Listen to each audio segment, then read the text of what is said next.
cocktail hour, so rack 'em up. Ooh, mama, it's cocktail hour, so pour it up. Pour it up. What's up, guys? It's your girl, Zeta Lisa. Welcome to Mama's Cocktail Hour. I know it's been a minute, but I am back. If you guys care about where I've been, I'm going to be making a separate video on that, just kind of personal life updates. So if you guys want to subscribe to some of that as well, that would be dope. But let's jump into what I'm really here for and what I've been missing. Just know, since I've been gone, I've still been doing hella research, still have my ears to the street, and we are going to be discussing Diddy, of course, and I just want to give a quick update on what's going on with Kim Porter and Kim Porter's friends. So grab your tea, grab your coffee, grab whatever it is, and let's talk. So I don't know if you guys have heard, but there has been a update with Kim Porter. If you guys don't know who Kim Porter is the former child's mother of Diddy. She has 2 twin girls and Christian Combs with Diddy. And she passed away in 2018. Now, the streets have been talking. There has been hella rumors for years about the manner of which she died. And I can't even front. Like, I followed Kim Porter organically by myself before any of this happened. Like, I just always loved her energy. She had did a magazine when I was in college. I don't know if you guys know, but she was on the cover of Essence, and it was her and Diddy, and it's after she had the twins. And she kind of discussed like her breakup, because I believe at the time Diddy was dating J-Lo. And there was something about that article that just really had me like look at her in a different way. Like, she was very classy. She didn't shade her. Like, she basically was like, yo, I'm focused on my kids. I'm focused on this. Like, there was no, so she's such a classy woman. Like, I know her, right? But I mean, you just get that essence, you get that vibe. And I always vibe that with Kim Porter. So nonetheless, I've been a Kim Porter fan from day one, A1. I actually signed the petition to have Kim Porter's case reopened. That's how much I love Kim. And I believe, and my thoughts, do your own research. Please come up with your own conclusions. But my thoughts were, from inception, that I felt like something really weird happened with the Kim Porter situation. So when Sloan Bella came out, and if you guys don't know who Sloan Bella is, please go on YouTube and check her out right now. She is what we would like to call a medium, but she calls herself, she kind of just vibes off of energies, and she explains her craft. And her craft is, she gets these impressions of thoughts, and they're kind of like thoughts, and they come into her head, and she plays off of those emotions. And so she did a 3-part series of Kim Porter coming to her. And the shit is just mind-blowing. It's mind-blowing because she predicted to the day that on November 15th, that Cassie's lawsuit was going to come out. She predicted that something was going to happen. And ironically, and this was like 3-4 months before Cassie's lawsuit came out, she predicted that. She predicted that someone had Kim Porter's manuscript. And now it's being leaked. Now, this is just making all things like come to a head.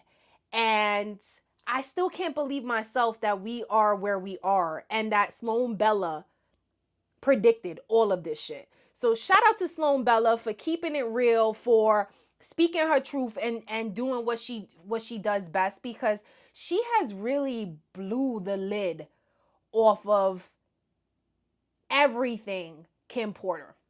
And one of the interesting things that she spoke about in the video was the fact that somebody was representing Kim Porter. Again, guys, do your own research. Do not let me dictate whatever. This is information that I found upon my research, right? And it looks like she had stated that Kim Porter, there was someone on Kim Porter's behalf representing her. She mentioned that Kim Porter had written a manuscript and that it was going to be played out, that the matters of her death were going to come out, and that basically everything was going to come to light. So when I see the shit playing out right now, I'm like, what the is going on? Like, what is going on? Like, this woman done predicted this whole shit from beginning to end. And so now we're seeing it play out. And something interesting that I thought that I should mention too is that Sloan Bella also predicted that Kim Porter had fake friends. And I find that so interesting now with everything coming out when the manuscript leaked. And we'll talk about that in a few because I actually have some excerpts here that we will read really quickly. But when the manuscript got leaked, a couple of Kim Porter's friends came out. And one of them in particular is one of her best girlfriends, and her name is Ebony. And there's like been speculation all throughout the internet that Ebony is actually Diddy's cousin. And I don't think that there's any concrete proof of that. Not that I know of course, but like I've known that people have said that that is his cousin from his mother's side. And so she was also best friends with Kim Porter. She came out just recently, and we'll go through that. She made a post on Instagram saying that Kim Porter's book, or the alleged book, is untrue. And people are speculating like, does Diddy have you in his pockets too? Like, so there's a lot of that going on. So we're going to get into that too. And I just wanted to tie it all together. But the person that I feel like I want to hear from most, Young Miami just came out with her response video to Diddy. We're going to talk about that in another video, so stay tuned for that one.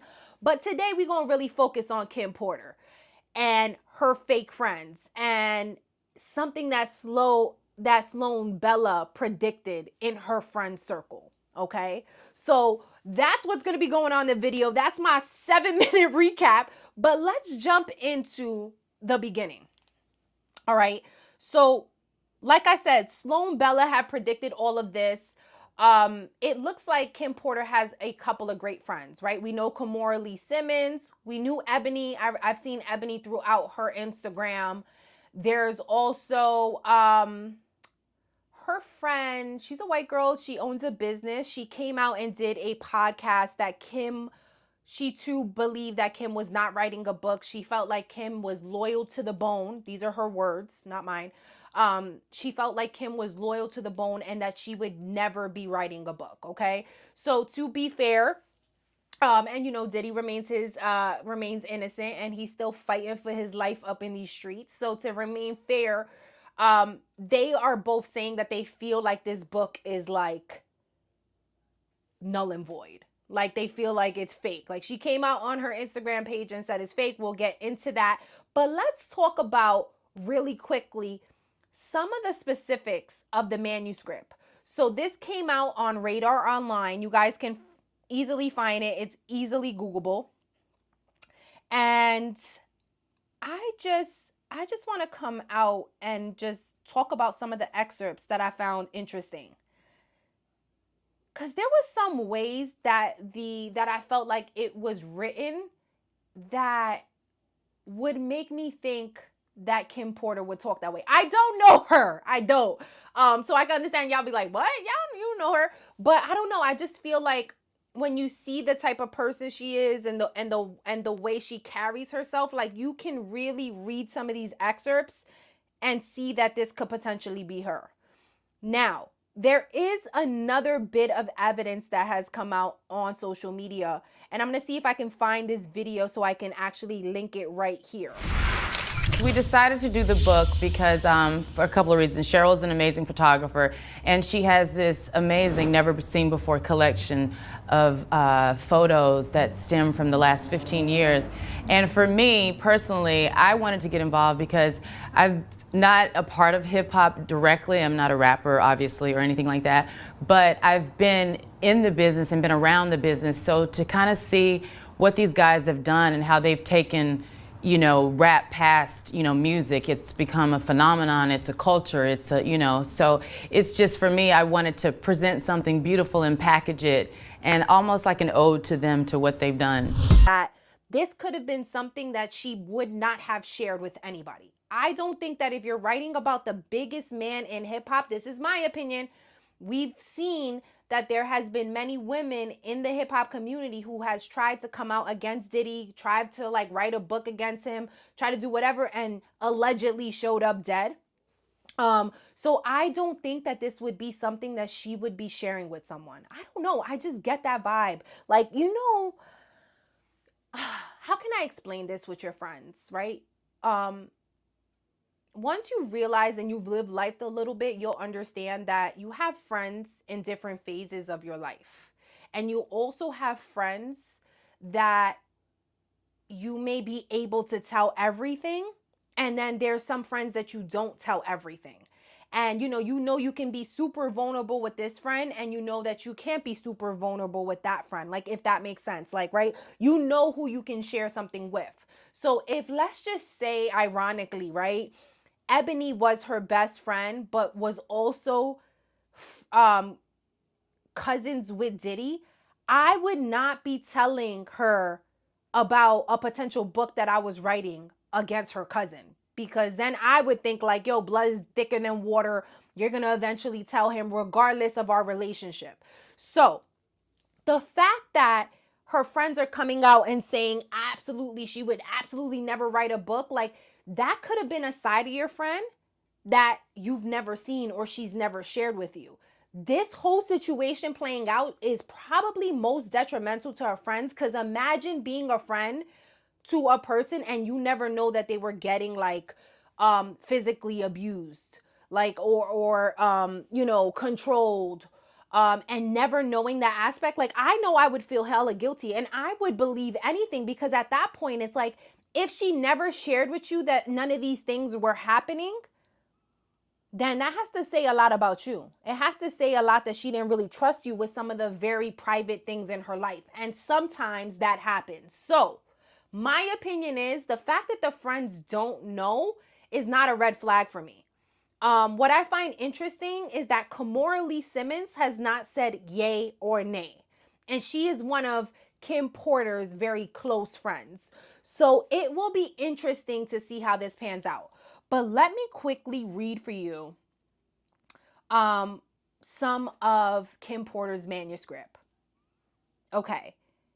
Sean yelled, "No. So who the are they from?" So this is like, she had got in this excerpt, it talks about she had gotten out the bathroom and she had received flowers. And Sean, as in Diddy, was questioning her on who sent it. So this is where it starts.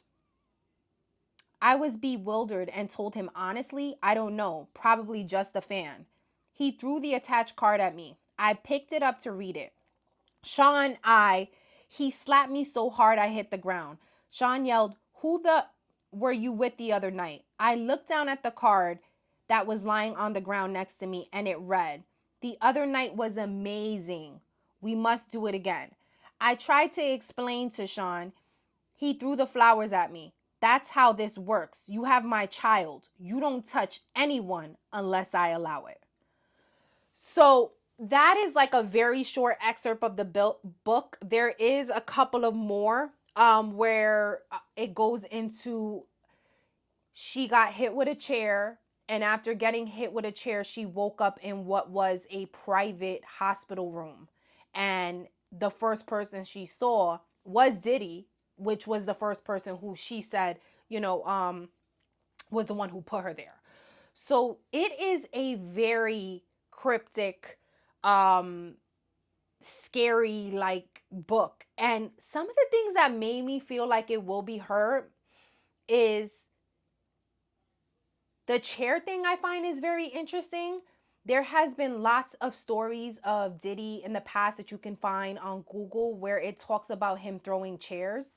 One was the Shakir Stewart. He actually beat him with a chair. There was another one. I believe with Lorianne Gibson when she was with Making the Band and they got into their altercation, she actually got hit with a chair. So there has been so many chair incidents that make me believe that some contents of this book are valid, right? So that's one. Another thing that kind of just comes at me, and if you guys want, I'm gonna put some of the excerpts here. But some of the things that jump at me is that she said that Sean was in a foul mood. And it's something about her using the word foul that I feel like in the 80s and 90s was such like a prevalent term that I felt like this would be her. Like this is what she would sound like. Does anybody else feel that way? Or like when I read it on Radar Online and when it said like that she was supposed to go out to dinner and she was coming out the bathroom and she felt like she was on eggshells and she said that Sean was in a foul mood. And I was like, yo, why does that resonate with me? Why do I feel like that is exactly her essence? Like still very like elegant, put together, like, she's not going to sit here and say whatever. She's going to say he was in a foul mood. Like, I don't know, guys.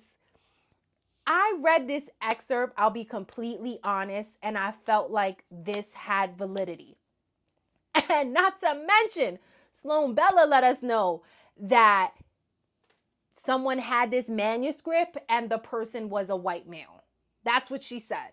So I don't know, guys. You guys let me know what you guys think, but I really do feel like there's validity to this manuscript. Now, whether it was a book, a manuscript, a journal, some pieces of paper, I just feel like Kim was very wise, and we know towards the end there's been speculation that she spoke with Cassie. She probably seen what Cassie was doing as well.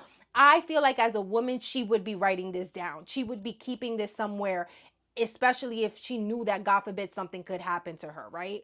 So let's transition into her friend dynamic because I find it very interesting that her friend would come out and denounce the book, but not denounce the fact that Diddy abused her. Now, there has been speculation all over the internet. Gene Deal has spoke about it. There has been, you can research this, where they said that Kim Porter was on a yacht with Diddy. I forgot what year it was, anywhere from 2014 to 2016, don't quote me. And he broke her nose. And this was allegedly over the Shakir Stewart stuff. So, she she has been with him a long time and he was extremely violent.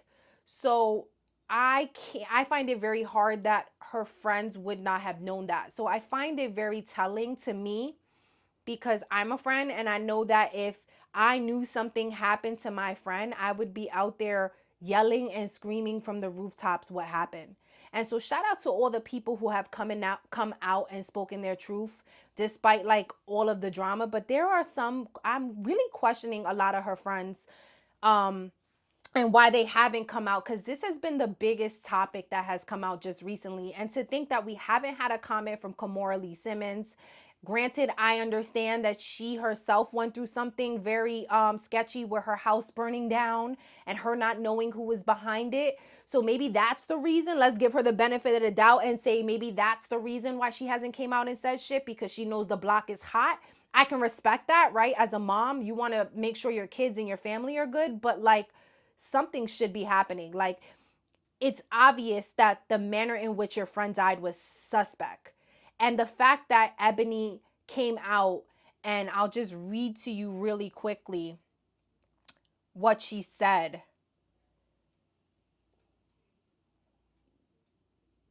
I'm just trying to look for it, guys.